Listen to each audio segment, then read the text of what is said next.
नमस्कार। भूगोल के इस 9वें पाठ में पर्यटन, परिवहन एवं संचार के पार्ट 2 में आप सभी विद्यार्थियों का स्वागत है। इसके पहले पार्ट 1 में हमने पर्यटन के बारे में देखा और सीखा। अब पार्ट 2 में हम परिवहन के बारे में सीखेंगे। परिवहन की परिभाषा हम कह सकते हैं कि एक स्थान से दूसरे स्थान जाने के लिए जिन साधनों का प्रयोग किया जाता है उसे हम परिवहन कहते हैं।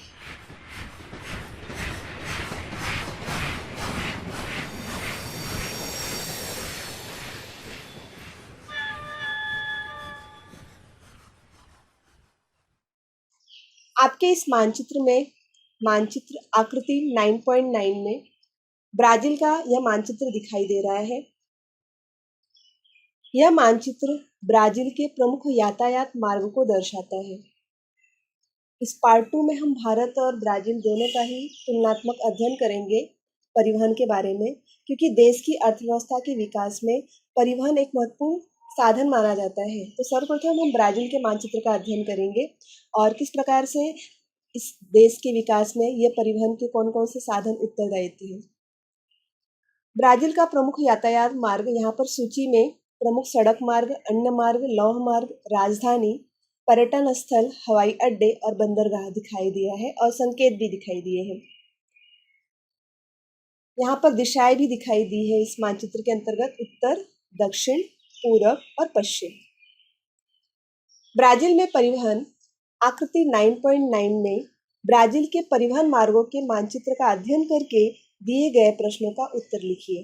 हम एक एक कर इस प्रश्न को देखेंगे और ब्राजील के मानचित्र को देखकर उसका सटीक उत्तर देंगे। पहला प्रश्न है, आकृति में कौन कौन से परिवहन के मार्ग दिखाई दे रहे हैं? इस प्रश्न का उत्तर है, आकृति में जल मार्ग, सड़क मार्ग और रेल मार्ग, हवाई मार्ग, ये 4 मार्ग जो है यह परिवहन के मार्ग दिखाई दे रहा है। आप देख ही रहे इस आकृति के अंतर्गत।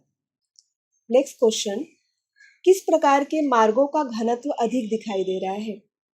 अर्थात यहाँ पे कौन से मार्ग अधिक है? इस आकृति में सड़क मार्गों का घनत्व अधिक दिखाई दे रहा है। प्रश्न 3, स्पष्ट रूप से दिखाई देने वाला महामार्ग कौन सा है? वह किन स्थानों को जोड़ता है? पुनः इस आकृति में चलते हैं।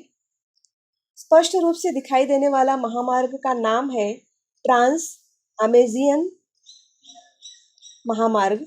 यह महामार्ग यहाँ पर देखिए, यहाँ से शुरू है, सेरा डो डिवीसर, पोर्टो वेलो, ब्राजीलिया, इन स्थानों को जोड़ता है। सेरा डी डिवीसर यहाँ से स्टार्ट होता है और ब्राजील की राजधानी ब्राजीलिया यहाँ तक जोड़ता है ये। अगला क्वेश्चन, रेल मार्गों का विकास मुख्यतः किन भागों में हुआ है और इसका क्या कारण हो सकता है? रेल मार्गों का विकास मुख्यतः दक्षिण पूर्व भागों में हुआ है। इसका कारण यह है कि दक्षिण पूर्व भाग समतल है, समुद्र के तट के पास है और यहाँ पर जनसंख्या काफ़ी अधिक है, उद्योग धंधे काफ़ी अधिक है, इसीलिए रेल मार्गों का जाल इन जगहों पे बिछा हुआ है। और लास्ट क्वेश्चन, अंतिम क्वेश्चन की तरफ बढ़ते हैं। ब्राजील के किस भाग में परिवहन मार्ग कम दिखाई दे रहा है और इसका क्या कारण होंगे? ब्राजील के मानचित्र को पुनः देखेंगे तो ब्राजील के उत्तर भाग में परिवहन मार्ग कम दिखाई दे रहा है। इसका कारण क्या है कि ब्राजील के उत्तरी भागों में विशाल अमेजन नदी है।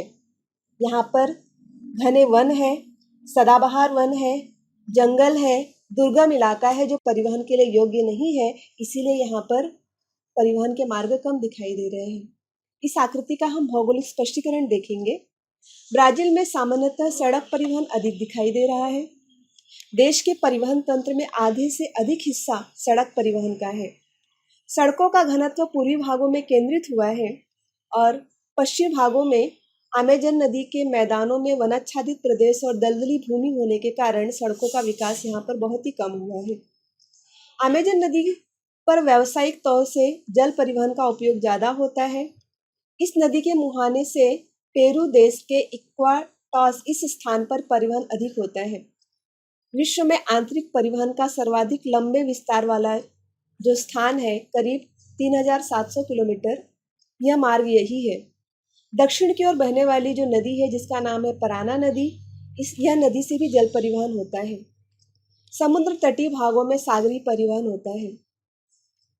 ब्राजील में रेल मार्गों का अधिक विकास नहीं हुआ है। कारण यह है कि भले ही रेल मार्ग सस्ते हों, परंतु यह कुछ ही शहरों तक ही सीमित है। हवाई मार्गों का योगदान भी सीमित रूप से है, अर्थात सड़क मार्ग अधिक है, रेल मार्ग और हवाई मार्ग कम है।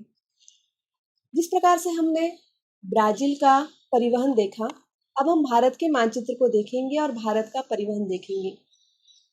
यह भारत का मानचित्र है। यहाँ पर मुख्य विषय दिया है राष्ट्रीय महामार्ग एवं प्रमुख बंदरगाह।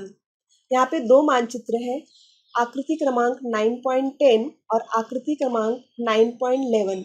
इन दोनों का ही आपको निरीक्षण करना है और निरीक्षण करके पूछे गए प्रश्नों का उत्तर देना है। तो हम एक एक प्रश्न इसका देखते हैं। आकृति 9.10 और आकृति 9.11 के आधार पर निम्नलिखित प्रश्नों के उत्तर लिखिए। प्रश्न पहला है, भारत में परिवहन के कौन कौन से साधन मानचित्र में दिखाई दे रहे हैं। इस मानचित्र को देखते हैं और भारत में परिवहन के साधनों में है जल मार्ग, सड़क मार्ग, रेल मार्ग और हवाई मार्ग। चारों प्रकार के साधन भारत में दिखाई दे रहा है। किस भाग में सड़क मार्गों का घनत्व अधिक है। भारत में उत्तरी तथा दक्षिणी भागों में सड़क मार्गों का घनत्व अधिक है। किस भाग में सड़क रेल मार्ग सघन है। सघन है अर्थात रेल मार्गों का जाल बिछा हुआ है। भारत में उत्तरी भाग में रेल मार्ग सघन है। इसके पीछे कारण यह है कि उत्तरी भाग काफी मैदानी प्रदेश है। नेक्स्ट क्वेश्चन, 5 महत्वपूर्ण बंदरगाहों एवं हवाई अड्डों के नाम लिखिए। ये 5 महत्वपूर्ण बंदरगाहों में से पहला 9.10 के अंतर्गत हम देखेंगे 5 महत्वपूर्ण बंदरगाह।